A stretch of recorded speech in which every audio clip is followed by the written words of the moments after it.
அதற்கு அடுத்தபடியாக உங்களுடைய 9ஆம் தலைவிதி, 9th கமாண்ட்மெண்ட், உங்களுடைய 6ஆம் வீட்டிற்கும் அதிபதியாக சுக்கிர பகவான் வருகிறார்.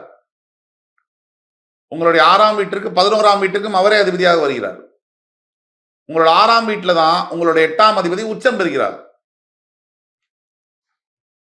அழகுனால பல தனுசு ராசி அன்பர்கள் அழகின் காரணமாக டிசீவ் ஆவீங்க.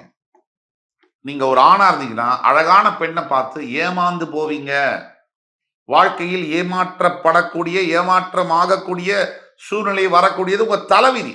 காதல் மூலியமாக பல தனுசு ராசி அன்பர்கள் ஏமாற்றப்படக்கூடிய தலைவிதி என்பது இருக்கு. அழகான ஆண் மூலியமாகவோ அழகான பெண் மூலியமாகவோ நீங்கள் ஏமாற்ற, அதாவது எப்படி நான் முதல்ல பார்க்கும் போது அப்படியே அழகா இருப்பாங்க, இவங்களை போல ஒரு வாழ்க்கை துணை அமையுமா அப்படின்னு தோணும். அவங்க பேசுறது நடந்துக்கிறதெல்லாம் நம் நினைச்சு கூட பார்க்க முடியாது. ஒரு காலகட்டத்துக்கு பிறகு அவர்களுடைய ஒரிஜினல் சாயம் அப்படிங்கிறது வெளில வரும்போது நீங்க மனசு உங்களுக்கு அப்படியே ஊசி எடுத்து குத்தி ஓட்டையா போட்ட மாதிரி ஆயிடும், சல்லடை மாதிரி ஆயிடும். இது உங்கள் 8ஆம் தலைவிதி. உங்களுடைய 9ஆம் தலைவிதி இதுதான் ரொம்ப ரொம்ப முக்கியம். கல்வியை பத்தி பேசினோம். நினைத்த கல்வி படிக்க முடியலனா கூட படிக்கிற கல்வியில நல்ல புத்தி வரும், நல்ல மார்க்கெல்லாம் எடுப்பீங்க. சகோதர சகோதரிகள் உங்களுக்கு பயன்பட மாட்டாங்க, உங்களுக்கு உதவியாக இருக்க மாட்டார்கள். இது ஒரு தலைவிதி. உங்களுடைய வேலை தன்மையை பத்தி பேசணும், தாயாரை பத்தி பேசணும், உங்களுடைய தொழில், குழந்தைகளை பத்தி பேசணும். இப்ப முக்கியமான ஒரு தலைவிதியை பத்தி பேச போறோம். இந்த வீடியோ முழுசா பாருங்க. இந்த வீடியோ பத்தின கேள்விகள் உங்கள் ஜாதகத்துல உங்களுக்கு எதிர்காலம் எப்படி இருக்கும்ன்ற பத்தின கேள்விகள் இருக்குமே ஆனால் கீழே கொடுத்துள்ள வாட்ஸ்அப் நம்பர்ல எங்களை தொடர்பு கொண்டு ஆன்லைன் அப்பாயின்மெண்ட் வாங்கி கன்சல்ட் பண்ணுங்க. துல்லியமாக உங்களுடைய எதிர்கால வாழ்க்கையை ப்ரெடிக்ஷன்ஸ் செய்து அதற்குண்டான தீர்வுகளையும் நீங்களால் சொல்ல முடியும். இப்போ கல்வியை பத்தின கேள்வியெல்லாம் முடிஞ்சு அடுத்தது முக்கியமான இடம் எதுன்னா திருமணம். தனுசு ராசியில் பிறந்த 100க்கு 98 பேருக்கு, 95லிருந்து 98 பேருக்கு சரியான வாழ்க்கை துணை என்பது அமைய வாய்ப்பே இல்லை. அல்லது இளம் வயதிலே விவாகரத்து, இளம் வயதிலேயே வாழ்க்கை துணையை இழப்பது போன்ற விஷயங்களை தனுசு ராசி அன்பர்களே பார்க்க முடியுது. பல பேருக்கு, பெண்ணாக இருக்கக்கூடிய தனுசு ராசி அன்பர்களுக்கு கணவன் இருக்கிறான், 10 பைசா பிரயோஜனம் இல்லை, இல்ல கணவனே இல்லை. கணவன் இருக்கான், மனைவியவே மற்ற ஆண்களுடன் தொடர்பு படுத்தி பார்க்கக்கூடிய கணவனாக இருக்கிறான். மனைவி மீது ஒரு பொசசிவ்னஸோ ஈடுபாடோ இல்லை. இல்ல இது பெண் தனுசு ராசிக்கு, இல்ல ஆண் தனுசு ராசி இருக்காரு. மனைவி என்ன பேசினாலும் எதை பேசினாலும் கணக்கு போடுறான். கணவன்கிட்ட இருந்து எவ்வளவு பைசா இருக்கு, அதை எப்படி கணக்கு பண்ணி வாங்கலாம், அது உறவே இல்லை. ஏன்னா எல்லா உறவுகளையும் லாப நோக்கோட நம்ம பார்க்க முடியாது. உறவுகள்ல பணம், பதவி, பேர் எல்லாத்துக்கும் மேல சில உறவுகள் இருக்கு. உங்களை பெத்த அம்மா கணக்கு பார்த்துருந்தான்னு வச்சுக்கோங்க, 10 மாசம் நம்மளே இங்க எக்ஸிஸ்டே ஆக முடியாது. அப்படி ஆண்டவனோட படைப்புல பணத்திற்கு அப்பாற்பட்டதுதான் நிறைய விஷயங்கள் இருக்கு. இந்த அவபாக்கியம் தனுசு ராசி பெண்களுக்கு மிக அதிகமாக இருக்கு. நல்ல கணவன்மார்கள் அமையாதது, தன்னை புரிந்து கொள்ளாத கணவன்மார்கள், தன்னை ஒரு பொருட்டாக மதிக்காத கணவன்மார்கள், அதே மாதிரி ஆண் தனுசு ராசி நேயர்களுக்கு எப்ப பார்த்தாலும் என்ன ஒரு ஏடிஎம் மிஷினாக பார்க்கக்கூடிய மனைவிகள், இது இருக்கு, சத்தியம். இந்த தலைவிதி இருக்கு. 9ஆம் தலைவிதி. அடுத்தது 10th கமாண்ட்மெண்ட்.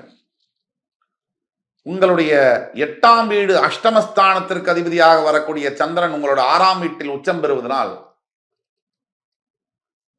உங்கள் மனம் பெரும்பாலான நேரங்களில் உங்களுக்கு எதிரியாக செயல்படக்கூடிய தன்மை என்பது இருக்கும். எப்படின்னா, ஒரு சின்ன உதாரணம் கொடுக்குறேன். ஒரு ப்ராஜெக்ட்ல 100 விஷயம் இருக்கு. 98 விஷயம் உங்களுக்கு சாதகமாக நீங்கள் எதிர்பார்த்தபடியே உங்கள் வாழ்க்கையில நடக்குது. ஆனா அந்த 2 விஷயம் நடக்கல. நீங்க என்ன பண்ணணும்? பரவாயில்லையே, கடவுள் 98 விஷயம் நமக்கு நடத்தி கொடுத்திருக்காரு. அப்படிதான் நினைக்கணும். ஆனா உங்கள் தலைவிதிப்படி நீங்கள் 98 நடந்ததை பத்தி சந்தோஷப்பட மாட்டீங்க. அந்த 2 நடக்கலைன்னு சொல்லி வருத்தப்படுவீங்க. இது உங்கள் தலைவிதி. உங்கள் மனம் உங்களுக்கு எதிரியாக பல நேரங்களில் செயல்படும். உங்களுடைய 11ஆம் விதி. உங்களுடைய 9ஆம் இடத்திற்கு அதிபதியாக, சிம்மராசிக்கு அதிபதியாக சூரிய பகவான் வருகிறார். அவர் உங்கள் பஞ்சமஸ்தானத்தில் உச்சம் பெறுகிறார். என்ன பர்முடேஷன் காம்பினேஷன்ல நீங்க வாழ்க்கையில அடிபட்டாலும், தோத்தாலும், கீழே விழுந்தாலும், சோதனைகள்ல பட்டாலும், ஒரு நாள் நீங்க உயிரோடு இருக்கும் போதே மிகப்பெரிய உச்சத்துக்கு நீங்க வந்து உட்காருவீங்க. அதை நீங்க ப்ரூவ் பண்ணுவீங்க. மற்றவங்க பார்ப்பாங்க. இது உங்கள் தலைவிதி. இல்ல நீங்க மறைந்தாலும் உங்கள் பெயர் சொல்லக்கூடிய அளவிற்கு உங்கள் கடமைகளை முடித்துவிட்டு போவீர்கள். இது உங்களுடைய தலைவிதி, பாக்கியம். உங்களுடைய 12ஆம் விதி. உங்களுடைய 10ஆம் இடத்திற்கு அதிபதியாக, கன்னிராசிக்கு அதிபதியாக வரக்கூடிய புதன் பகவான் உங்களுடைய 7ஆம் இடத்திற்கும் வருகிறார். தொழில் செய்யற இடத்துல, வேலை பார்க்கக்கூடிய இடத்துல, வியாபாரம் செய்யக்கூடிய இடத்துல வாழ்க்கை துணை அமையக்கூடிய அவயோகம் உங்களுக்கு இருக்கு.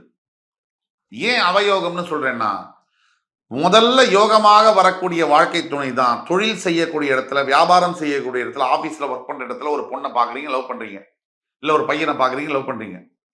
அந்த தான் ஆரம்பம். வாழ்க்கையுடைய பிரச்சனைக்கு மூலதனமாக அந்த சம்பவம் தான் ஆரம்பிக்க போகுது. ஏன்னா உங்களுக்கு 7ஆம் அதிபதி புதன் யாரு? மாரகம் மற்றும் பாதகாதிபதி. அவர் தொழில் ஸ்தானத்திற்கு ஆட்சி பெற்று உச்சம் பெறுகிறார்.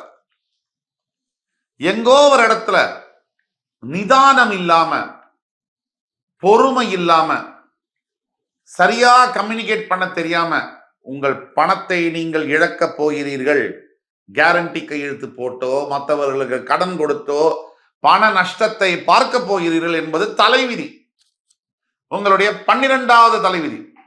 7ஆம் இடத்திற்கு விட்டுருங்க. 6ஆம் இடம் ரிஷபராசிக்கு அதிபதியாக வரக்கூடிய சுக்கிரன் 11ஆம் இடம் என்று சொல்லக்கூடிய துலாத்திற்கும் அதிபதியாக வருகிறார். நிறைய பணம் காசு நீங்கள் சம்பாதிக்க அதே அளவு எதிரிகளையும் நீங்கள் சம்பாதிக்க போகிறீர்கள் என்பது உங்கள் தலைவிதி. உங்கள் 12வது தலைவிதி. உங்கள் 5ஆம் இடத்திற்கு வரக்கூடிய செவ்வாயே உங்கள் 12ஆம் வீட்டிற்கும் அதிபதியாக வருகிறார். ஏதோ ஒரு காலத்துல உங்க பெத்த பசங்க உங்க தூக்கத்தை கலைக்க போறானுங்க அப்படிங்கிறது சத்தியமான தலைவிதி. உஷாரா இருந்துக்க வேண்டியது உங்க கடமை. அவங்கள்ட்ட இருந்து அதிகமா எதிர்பார்க்காம இருக்கிறது நீங்க ஜாக்கிரதையா இருந்தது. இப்போ தலைவிதியை பத்தி பார்த்தோம். வாட் யூ கேன் எக்ஸ்பெக்ட், எதை எதிர்பார்க்கலாம் அப்படிங்கிறத பத்தி பார்த்தோம். நல்ல வாழ்க்கை துணையை நீங்கள் எதிர்பார்ப்பது என்பது ஜாக்பாட், சிக்கிம், பூட்டான், நேபாள் லாட்டரி மாதிரி. வந்தா உண்டு, வரலன்னா இல்லை.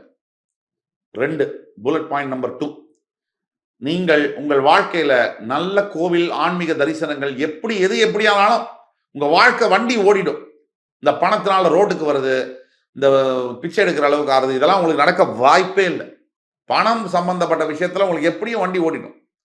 உங்களுடைய ஸ்டாண்டர்ட் ஆஃப் லிவிங் எல்லாம் மேலதான் போகுமே தவிர கீழே வராது. 3, நண்பர்கள்னால மிகப்பெரிய அளவுக்கு துரோகங்கள் காத்து கொண்டிருக்கு, உஷார். 3, இதை எதிர்பார்க்கலாம். 4, எது எப்படி ஆனாலும் உங்கள் அப்பாவின் மூலியமாகவோ, பூர்வீக அப்பா சம்பந்தப்பட்ட சொத்தின் மூலியமாகவோ, அல்லது ஏதோ ஒரு நிலையில பதவிகளில் உட்காரக்கூடிய யோகம், வசதியாக வாழ்க்கையில் மிகப்பெரிய இடத்திற்கு பெரிய மனிதர்களுடைய தொடர்பெல்லாம் வரக்கூடிய யோகங்கள் கண்டிப்பா இருக்கு. 4. 5, எதை எதிர்பார்க்கலாம்? எத்தனை பணம் சம்பாதிச்சாலும் ஏதோ ஒரு ஸ்டேஜ்ல நீங்க இந்த பணத்தை காப்பாத்தாம விடுறீங்க அப்படிங்கிறதுல கவனமா இருக்கணும். இது 5.